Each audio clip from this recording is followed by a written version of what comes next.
New lesson start कर रहे हैं हम लोग, pair of linear equation in two variable. 9th में जो हम लोगों ने किया था उसमें सिर्फ लीनियर इक्वेशन थी, इसकी स्टैंडर्ड फॉर्म क्या थी?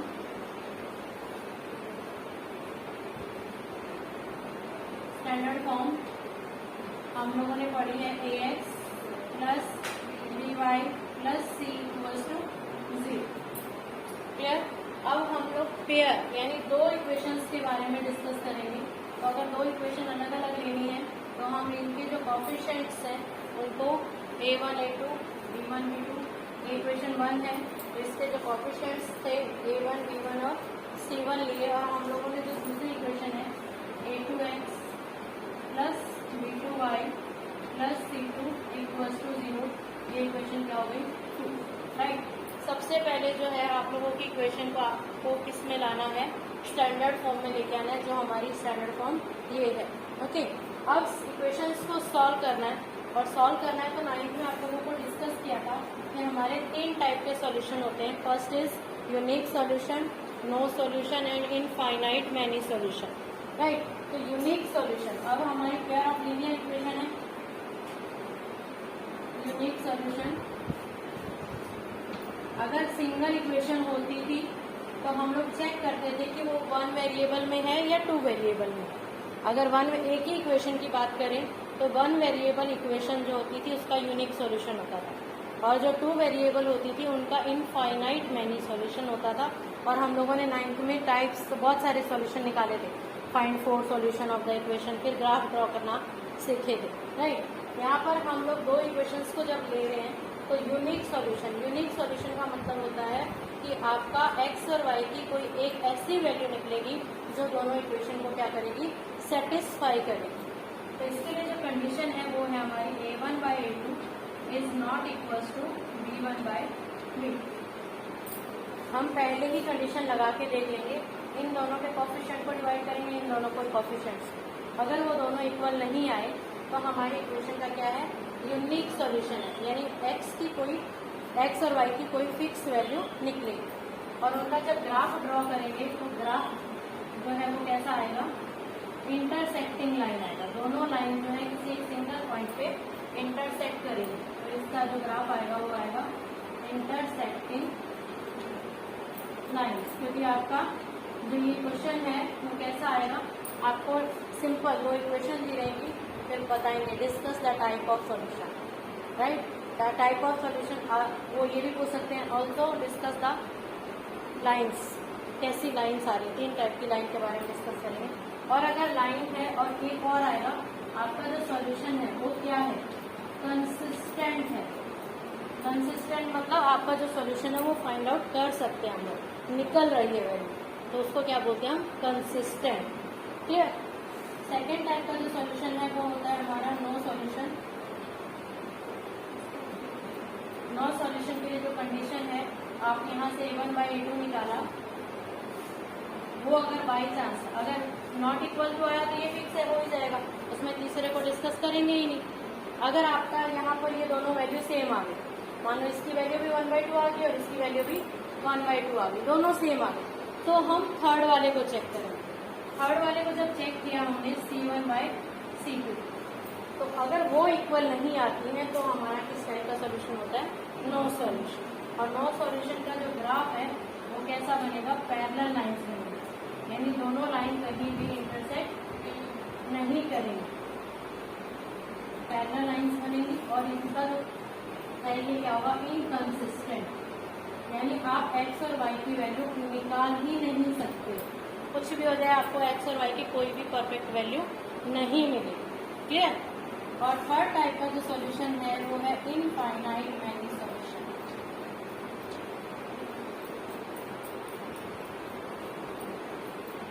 इनफाइनाइट मैनी सॉल्यूशन, उसके लिए क्या है? ये दोनों तो पहले इक्वल आ चुके, तीसरा भी इक्वल आ जाए, यानी तीनों वैल्यू सेम आ जाए। a1 by a2 इक्वल होगा b1 by b2 के इक्वल होगा c1 by c2। क्लियर? इसकी जो है वो दोनों लाइन जो है मर्ज हो जाएंगी और इनको हम बोलते हैं कोइंसिडेंट लाइंस।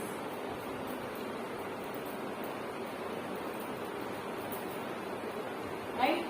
और इसका जो सॉल्यूशन होगा, क्योंकि इनफाइनाइट मैनी सॉल्यूशन है, यानी सॉल्यूशन तो निकल रहे हैं ना, बस ये है कि एक से ज़्यादा निकल रहे हैं, तो भी वो क्या हो जाएगा, कंसिस्टेंट हो जाएगा। क्लियर। तो अगर आपको तीनों टाइप के सॉल्यूशन निकाले, अब मेथड ऑफ सॉल्यूशन वो भी आपके 3 है, राइट। लेकिन वो मेथड ऑफ सॉल्यूशन कब अप्लाई करना है, जब आपका यूनिक सॉल्यूशन। अगर इन दोनों में से कोई भी सॉल्यूशन आता है, भाई जैसे आपने चेक किया, सबसे पहले इक्वेशन सामने आई कि आपको सबसे पहले इसका चेक करना, A1/A2 और B1/B2 निकालना ही है कंपल्सरी। निकालने के बाद आपने चेक किया, चेक करने के बाद अगर यूनिक सॉल्यूशन आता है तो ही आप कोई भी मेथड सॉल्व करने के लिए अप्लाई करेंगे।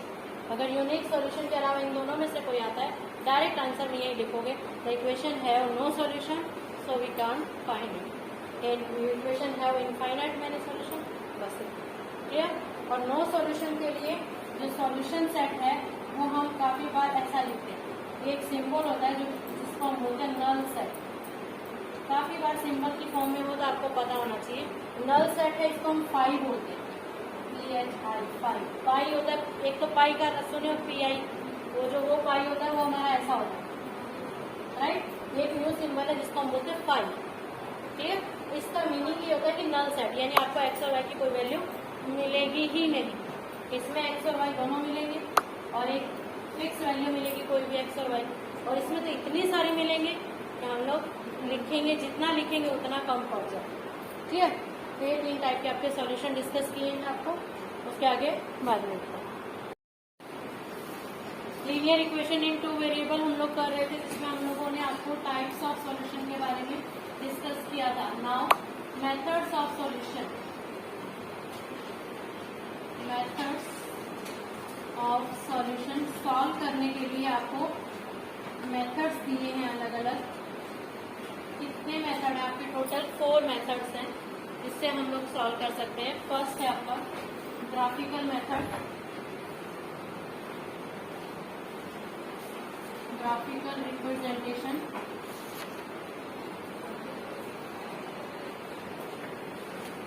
सेकंड है substitution,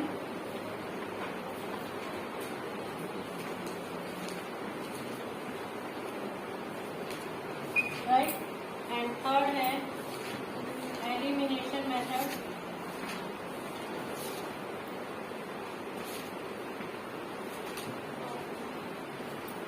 fourth is cross multiplication method.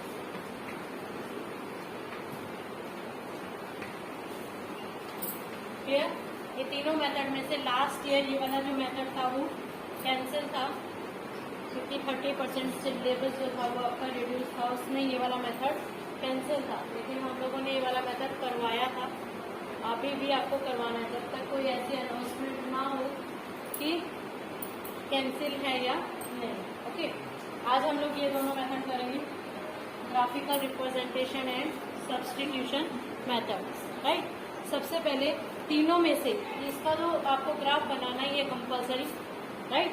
तो कोई भी सॉल्यूशन हो, चाहे वो यूनिक सॉल्यूशन हो या फिर नो सॉल्यूशन हो या इनफाइनाइट मैनी सॉल्यूशन, वो आपको कंपल्सरी करना है। इसमें अगर आप चेक नहीं भी करेंगे कि किस टाइप का सॉल्यूशन है तो आपका आंसर आ जाएगा। बट इन तीनों में से आपको कोई भी मेथड अप्लाई करना है तो अप्लाई करने से पहले सबसे पहले आप लोगों को सॉल्यूशन चेक करना है कि आपकी इक्वेशंस का टाइप कैसा है सॉल्यूशन। ओके, अगर यूनिक सॉल्यूशन है तभी आप उसको सॉल्व करेंगे, और कोई सॉल्यूशन है तो आप उसको सॉल्व ही नहीं करेंगे, डायरेक्ट आंसर लिख देंगे। ओके, तो यानी आपको ये तीनों मेथड लगाने से पहले चेक करना है कि आपका यूनिक सॉल्यूशन है या नहीं है। यूनिक है तो सॉल्व करो, नहीं तो नहीं। हम एक सम ले लें जिसको हम ग्राफ पे रिप्रेजेंट करेंगे, फिर उसी का हम लोग वैल्यू निकालेंगे। क्वेश्चन लिखेंगे 2x + y = 7। और दूसरी सब्स्टिट्यूशन मेथड, 2 इक्वेशन लिए सबसे पहले। इन दोनों इक्वेशंस में से दोनों को पहले नाम दे दो। ये इक्वेशन 1 है और ये इक्वेशन क्या है 2 है, हम ऐसा एज्यूम करें। क्लियर। सबसे पहला काम ये। उसके बाद सेकेंड स्टेप में क्या करना है आपको? सॉल्यूशन चेक करना। तो चेक किया हमने, यहाँ पे निकाला A1/A2 2/2 1 equals to 2, then v1 by v2 1 upon minus 2 equals to minus 1 by 2. Here a1 by a2 is not equals to v1 by v2. So the pair of linear equations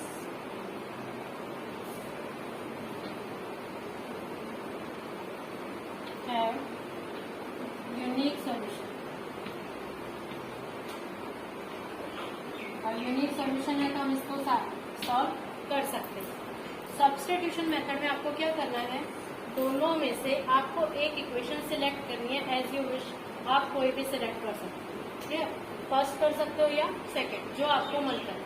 उसमें से किसी भी एक वेरिएबल की value आपको find out करनी है। Suppose करो मैं फर्स्ट इक्वेशन सिलेक्ट कर रही हूँ, तो जो हम सिलेक्ट करेंगे वहाँ पर लिखेंगे फ्रॉम, ये वर्डिंग की आपके पॉइंट मिलते हैं, फ्रॉम इक्वेशन कौन सी सिलेक्ट की हम लोगों ने बात की, इक्वेशन 1 से हमने y की वैल्यू निकाली 2x प्लस वाई। इसकी वैल्यू निकालना इजी लग रहा है, y की निकालना इजी लग रहा है, अगर इसकी में से निकालेंगे तो अपॉन में वैल्यू आएगी।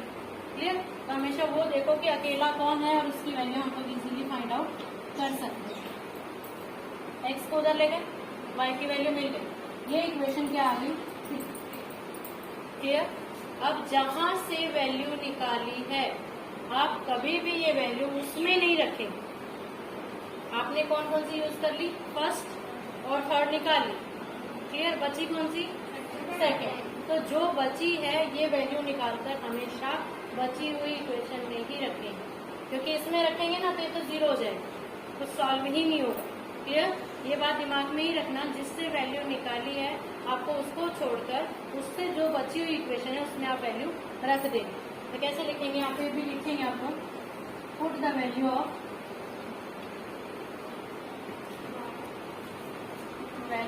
y, कहाँ से ली हमने, फ्रॉम 3 से वैल्यू लेंगे ना हम लोग y की।